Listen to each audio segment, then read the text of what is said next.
Salam jumpa di pekan ke-6 Karil 24. Tetap bersama saya, Eris Dianawati. Masalah-masalah dalam penulisan Karil 24. Yang pertama, tahap penulis mengolah gagasan dalam pikirannya dengan mencari dan membaca buku-buku referensi, bahkan boleh jadi harus berdiskusi dengan teman sejawatnya untuk menemukan bentuk yang jelas dari gagasannya tersebut. Kedua, tahap saat penulis karya ilmiah tersebut menuangkan ide atau gagasan dalam tulisannya.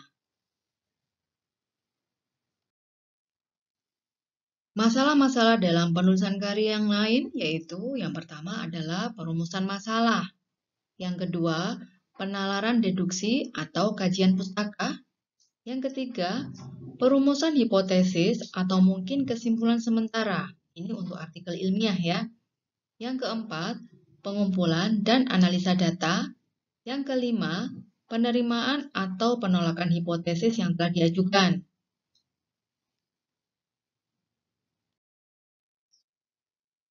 Tugas pekan ini adalah melanjutkan diskusi dari penulisan tugas sebelumnya. Silakan mahasiswa mendiskusikan terkait progres dan permasalahan maupun pertanyaan sehubungan dengan karya ilmiah yang sedang Anda susun. Permasalahan sementara yang bisa kami simpulkan, yang pertama adalah mengkorelasikan antar variabel. Kemudian yang kedua adalah mengungkapkan rumusan masalah yang diambil dari isu-isu terkait yang sedang mahasiswa amati, survei, minati, atau hal-hal di sekitar kita yang sekiranya menjadi sebuah masalah dan membutuhkan penyelesaian secara segera menggunakan teori-teori dan bukti-bukti empiris yang pernah ditulis oleh peneliti sebelumnya. Permasalahan yang ketiga, mahasiswa biasanya mencari metode analisa. Ini terkait dengan variabel-variabel yang digunakan dalam penulisan karya ilmiah. Jika ada dua variabel yang diteliti atau yang ditulis, maka mahasiswa bisa menggunakan korelasi sederhana yang bisa disebut dengan regresi.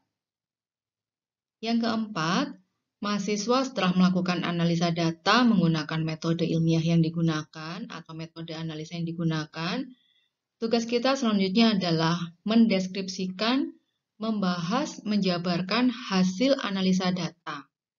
Yang kelima, mahasiswa melakukan kesimpulan dan memberikan saran bagi penulis selanjutnya. Jangan lupa untuk tetap mengumpulkan pustaka-pustaka atau daftar pustaka yang telah dibaca, disadur, digunakan untuk memperkuat penulisan karya ilmiah kita.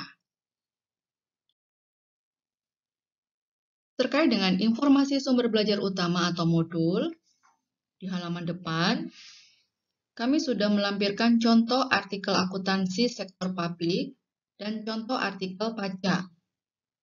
Silakan mahasiswa bebas ya, mencari sumber-sumber pustaka yang lain, misalkan mencari contoh-contoh jurnal ilmiah, artikel ilmiah, atau mahasiswa bisa mengunjungi jurnal online yang diterbitkan oleh Universitas Terbuka yang sudah pernah dicantumkan link sebelumnya di pekan pertama.